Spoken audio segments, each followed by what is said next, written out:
बच्चों, मैं आपका अपना प्यारा इंजीनियर सतीश है। टॉपर बोर्ड में आपका स्वागत है।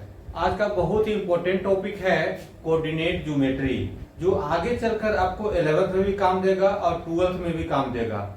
11th में इस टॉपिक से हर साल आपका 16 से 17 नंबर पूछता है। कितना नंबर पूछता है?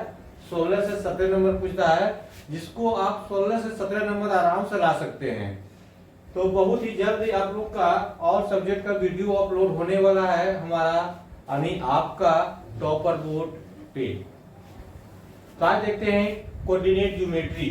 सबसे पहले इसको आराम से बेसिक से पढ़ते हैं। ये हमारा एक्स एक्सिस हो गया और ये हमारा वाई एक्सिस हो जाएगा, और जहां पे एक्स एक्सिस और वाई एक्सिस कटता है यानी कटान बिंदु, उसको कहते हैं मूल बिंदु। क्या कहते हैं? मूल बिंदु, जिसको इंग्लिश में ओरिजिन कहते हैं, मूल बिंदु। और जहां पे एक्स एक्सिस वाई एक्सिस दोनों मिलता है उसको केंद्र कहते हैं यानी मूल बिंदु कहते हैं। ये हमारा एक्स एक्सिस हो गया और ये हमारा वाई एक्सिस हो गया। ये हमारा एक्स एक्सिस हो गया और ये हमारा वाई एक्सिस हो गया। अब थोड़ा सा और आगे देखते हैं। ये हमारा एक्स एक्सिस ही है और ये हमारा वाई एक्सिस है। यहाँ पे हमारा केंद्र हो गया जहां पे एक्स एक्सिस और वाई एक्सिस काटा। इस पे हमारा 1 2 3 4 5 इसको लिख सकते हैं आराम से 3 4 5। इसमें भी जाएगा 1, इसमें भी जाएगा 2 3, ये 4 हो जाएगा और ये 5 हो जाएगा। अब देखते हैं इसमें अगर इस पॉइंट को और इस पॉइंट को आगे मिलाते हैं तो इस पॉइंट इसका P अगर बोले तो P का मान क्या हो जाएगा? अगर सपोज अगर इसको x और y दे देते हैं तो x और y का मान कितना होगा? इसका निर्देशांक कितना होगा? यानी x का वैल्यू 3 है और y वैल्यू भी 3 है। इसको लिख सकते हैं 3 3। लेकिन अगर इसको हम इधर आ जाएगा तो आपका -1 आ जाएगा और -2 हो जाएगा। एक चीज ध्यान देना है, जहां पे एक्स एक्सिस वाई से कटता है राइट साइड में और ऊपर वाले भाग में धनात्मक होता है, बाएं पक्ष यानी लेफ्ट साइड में और नीचे वाले में ऋणात्मक होता है। अगर यहाँ से 3 है और यहाँ पे -2 है, आप बता सकते हैं अगर ये P है और ये P' है, P' में का मान कितना हो जाएगा? सबसे पहले x का लिखेंगे फिर y का लिखेंगे। किसका लिखेंगे बच्चों? पहले x का फिर y का।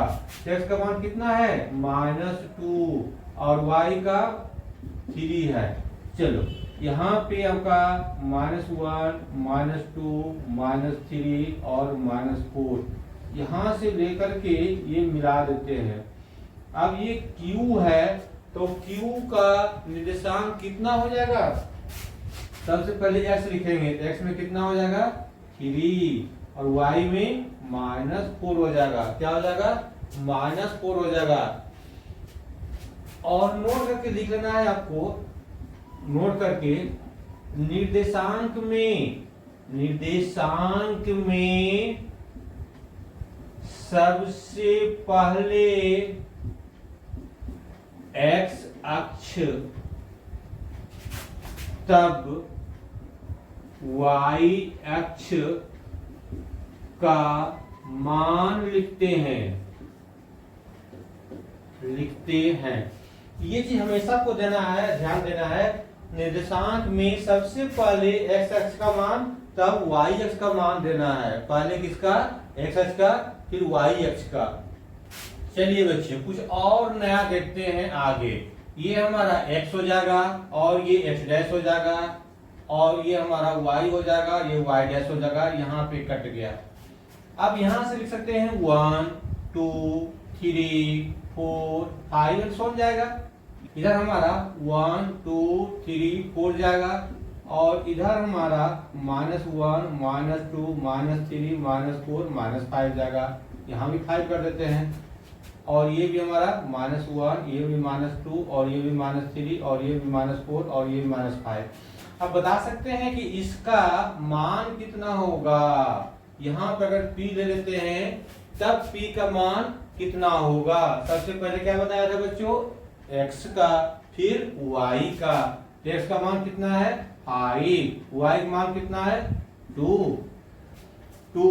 अब बच्चों एक नए तरह का क्वेश्चन इसे पूछते हैं, हमारा काम ही है आपको नए तरह का क्वेश्चन बताना। अब यहाँ पे सपोज दैट r कोई पॉइंट है, r कोई बिंदु है, तब इसका निर्देशांक कितना हो जाएगा? इसका निर्देशांक x अक्ष है, x अक्ष पे y का मान 0, y अक्ष पर x का मान 0, यहाँ पे हो जाएगा 3 0।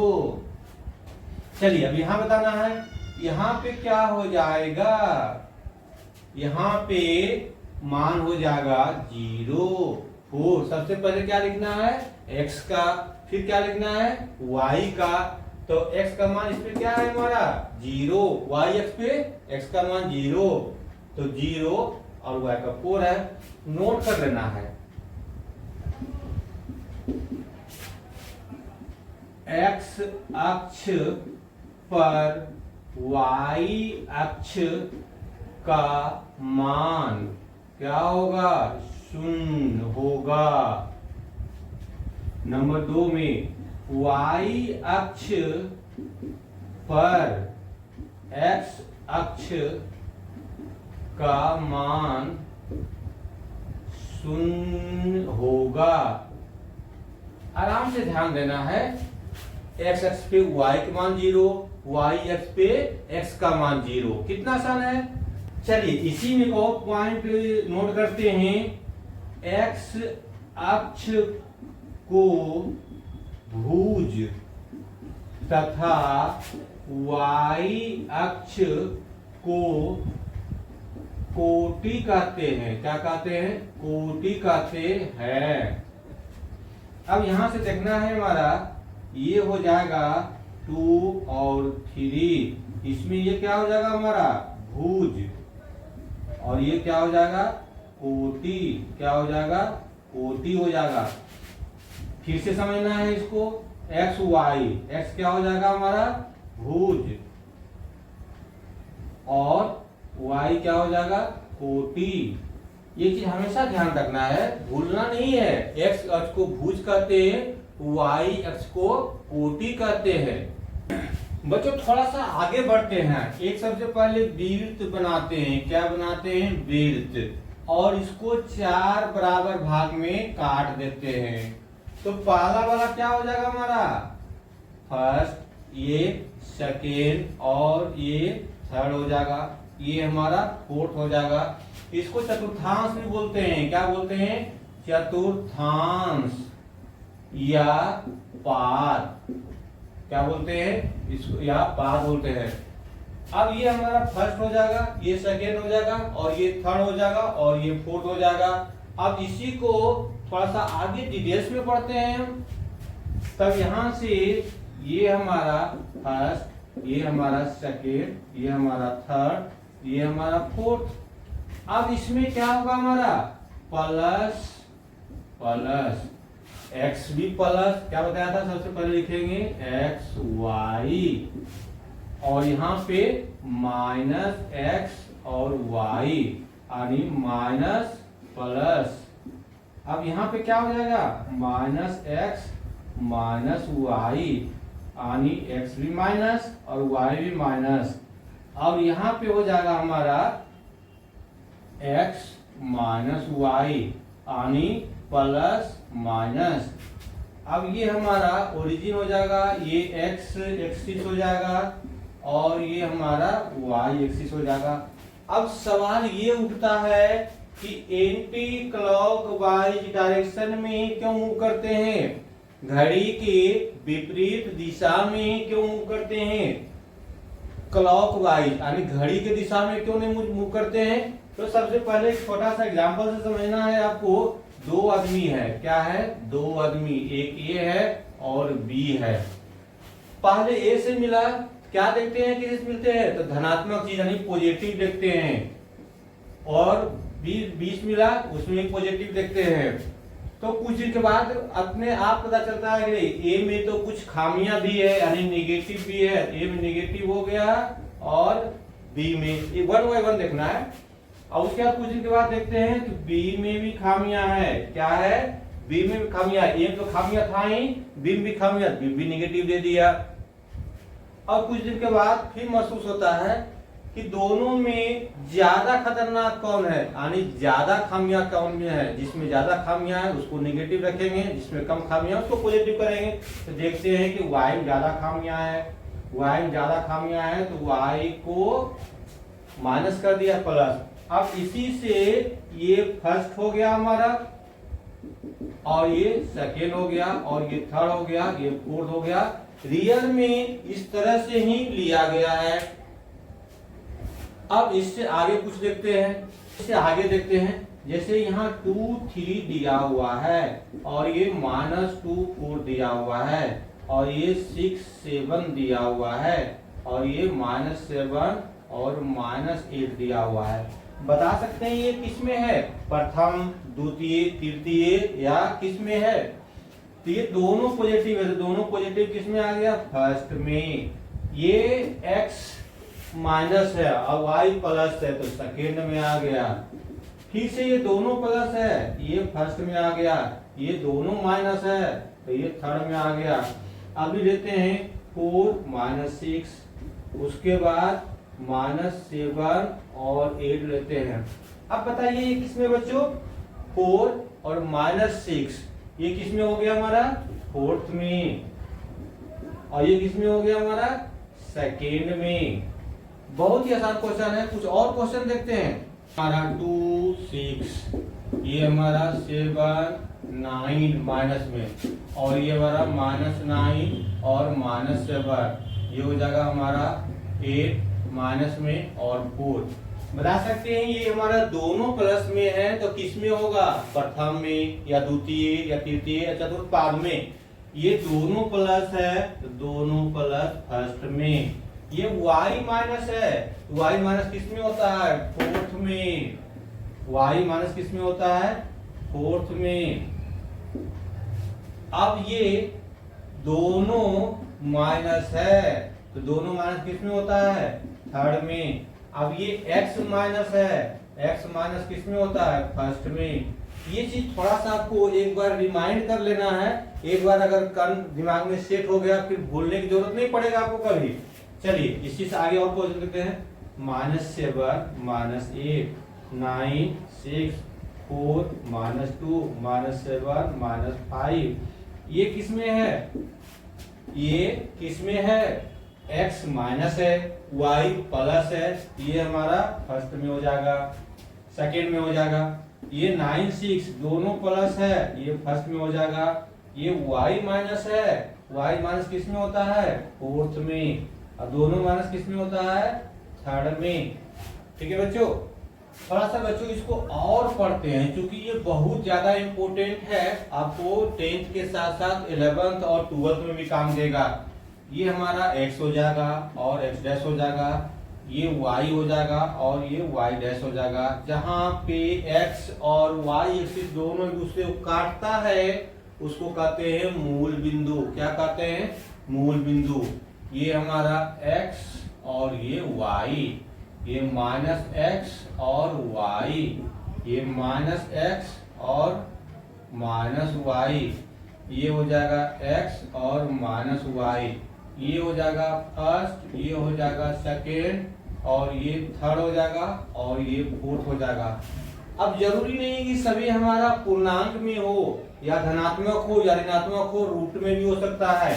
अब √3 7, ये 5 -√3 7 माइनस में -√3 4 और √7। अब बताना है कि बच्चों ये किस में होगा, ये किस में होगा, ये किस में होगा, ये किस में होगा। ये दोनों प्लस है, ये हमारा फर्स्ट में। ये y माइनस है तो y माइनस देख रहे हैं फोर्थ में। अब दोनों माइनस है, ये हमारा थर्ड में। ये दोनों प्लस है, रूट में है तो उससे कोई दिक्कत नहीं है, सिर्फ आपको चिन्ह देखना है। अब ये हमारा प्लस है दोनों तो फर्स्ट में हो गया। -7 और 8 और 7 -8 -7 -8, उसके बाद हो जाएगा 4 और 7। अब बताना है बच्चों, ये -7 और 8 ये किस में हो जाएगा? माइनस, ये हो जाएगा सेकेंड। ये 7 और -8, 7 और -8 किस में हो जाएगा? ये हो जाएगा हमारा फोर्थ में। दोनों माइनस है, यानी x भी माइनस y भी माइनस, ये हमारा हो जाएगा थर्ड में। और ये दोनों प्लस है, ये हो जाएगा हमारा फर्स्ट में। तो ये हम आपको एकदम ध्यान में आ गया, बढ़िया से, किसी भी तरह की कोई दिक्कत नहीं है। ठीक है। अब जो है क्वेश्चन दिया हुआ है x बराबर 2 तथा y बराबर 3 हो तो कटान बिंदु ज्ञात करें। कटान बिंदु ज्ञात करें।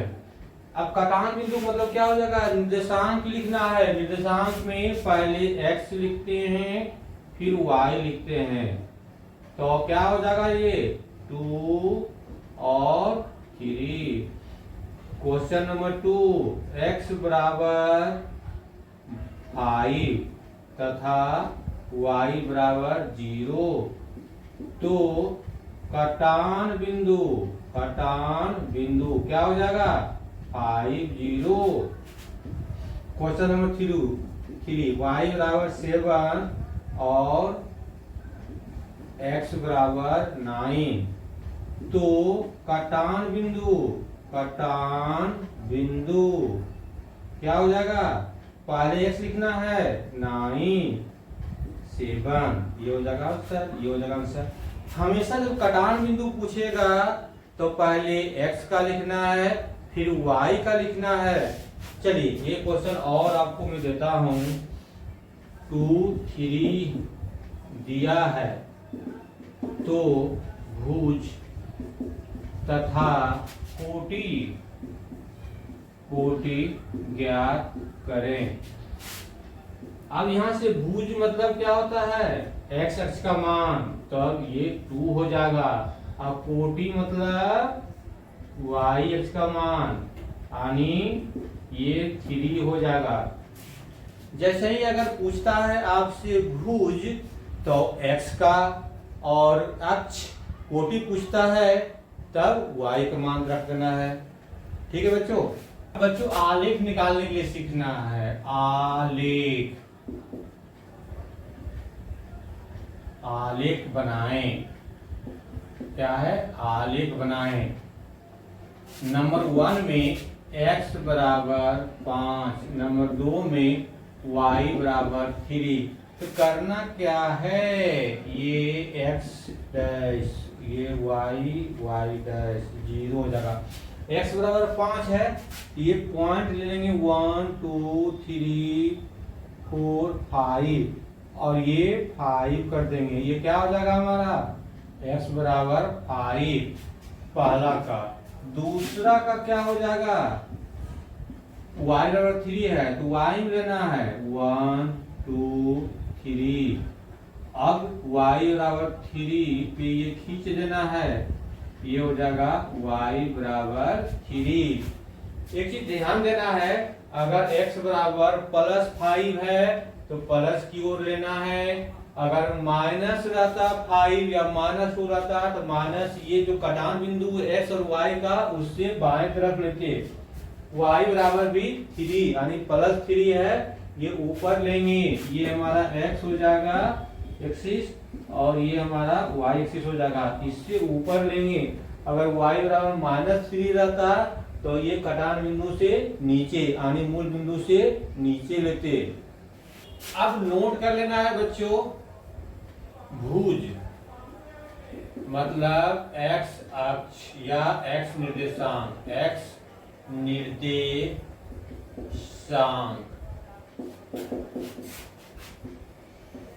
किसी बिंदु का y अक्ष से दूरी को भुज कहते हैं। क्या कहते हैं? भुज कहते हैं। अब जो है दूसरा कोटि हो जाएगा। क्या हो जाएगा? कोटि यानी y निर्देशांक किसी बिंदु का x अक्ष से दूरी को कोटि कहते हैं। क्या कहते हैं? कोटि कहते हैं। सपोज दैट यहाँ पे 1 2 3 4 1 2 और इसको मिला दिया। इसका क्या हो जाएगा निर्देशांक? पहले x का 2 और ये 1 2 3 4 ये 4 हो जाएगा। यहाँ 2 4 है, ये हमारा हो जाएगा भुज और ये क्या हो जाएगा? कोटि। क्या हो जाएगा? x वाले मान को भुज और y वाले मान को कोटि कहते हैं। आगे पढ़ते हैं बच्चों। दो पॉइंट है हमारा A और B। A का x1 y1 और B हो जाएगा हमारा x2 y2 हो जाएगा। अब ये दूरी निकालना है। क्या निकालना है? D फॉर डिस्टेंस, दूरी निकालना है। तो दूरी बराबर क्या होता है? x2 माइनस x1 का square plus y2 minus y1 का स्क्वायर का वर्गमूल, या x1 माइनस x2 का square plus y1 minus y2 का स्क्वायर। दोनों सेम चीज है। x2 माइनस x1 का स्क्वायर, x2 माइनस x1 का स्क्वायर या फिर x1 माइनस x2 का स्क्वायर। जिससे 2 माइनस 4 का स्क्वायर, 2 माइनस 4 का स्क्वायर बराबर माइनस 2 का स्क्वायर बराबर 4 हो जाएगा, या 4 माइनस 2 का स्क्वायर बराबर 2 का स्क्वायर बराबर 4 हो जाएगा। लेकिन अब जो है कुछ क्वेश्चन है 2 4 तथा 6 7 के बीच की दूरी ज्ञात करें। दूरी ज्ञात करें। ये हमारा क्या हो जाएगा? x1 y1। ये क्या हो जाएगा हमारा? x2 y2। अब d बराबर दूरी बराबर क्या हो जाएगा? x2 माइनस x1 का square plus y2 minus y1 का स्क्वायर का वर्गमूल। अब x2 की जगह 6 माइनस 2 यानी 6 माइनस 2 का स्क्वायर हो जाएगा प्लस यहाँ से क्या हो जाएगा? 7 माइनस 4 का स्क्वायर का वर्गमूल। 6 में 2 गया तो 4, 4 का स्क्वायर 16 प्लस 7 में 4 गया तो 3, 3 का स्क्वायर 9 बराबर 25। और 25 का वर्गमूल कितना हो जाएगा? 5। 25 का वर्गमूल कितना हो जाएगा? 5। दूसरा देखते हैं 7 9 और 4 उसके बाद 13 के बीच की दूरी ज्ञात करें। अब क्या हो जाएगा? दूरी बराबर x2 माइनस x1 का square plus y2 minus y1 का स्क्वायर। x2 का मतलब 4 में 7 गया प्लस 13 में 9 गया का वर्गमूल। 4 में 7 गया तो -3 और -3 का स्क्वायर 9। 13 में से 9 गया 4, 4 का स्क्वायर 16। ये भी 25 आ गया तो कितना आ जाएगा वर्गमूल? 5। चलिए बच्चों, एक क्वेश्चन का आंसर आपको कमेंट्स में बताना है। 5 7 तथा 9 11 के बीच की दूरी ज्ञात करें। ठीक है बच्चों, तो ये आपका होमवर्क है और इसका आंसर कमेंट्स में बताना है। और इस वीडियो को ज्यादा से ज्यादा आप शेयर करिए कि ज्यादा से ज्यादा बच्चे को लाभ मिल सके। फिर मिलते हैं अगले वीडियो में, इसी को आगे कंटिन्यू करेंगे।